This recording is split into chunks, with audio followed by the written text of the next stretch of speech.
பிரியமானவர்களே, இஸ்ரவேலர் பார்த்தீங்கன்னா, கானானியரை பார்த்து பயந்தாங்களாம்.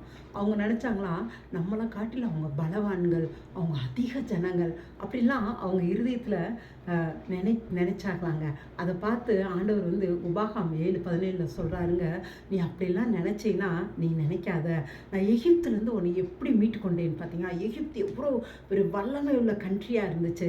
அந்த நாட்டிலேருந்து உன்னை விடுவிச்சல்ல, அதை நினச்சி பாரு. நான் அப்படியே இந்த ஜனங்கள்லேருந்து உன்னை விடுவிப்பேன் அப்படின்னு சொல்லி அவங்கள வந்து தேற்றுறாருங்க. நீங்கள் அதை குறித்து கவலைப்படாதீங்கன்னு. இன்றைக்கி உங்களோட வாழ்க்கையில் நீங்கள் பாருங்களேன், பெரிய பெரிய பிரச்சனைகளை நீங்கள் பார்க்குறீங்களா? அதெல்லாம் பார்க்கும்போது நீங்கள் கடவுளை நோக்கி பாருங்கள். அவர் ஏற்கனவே உங்களை எத்தனை காரியங்களை விடுவிச்சிருக்காரு பார்த்தீங்களா?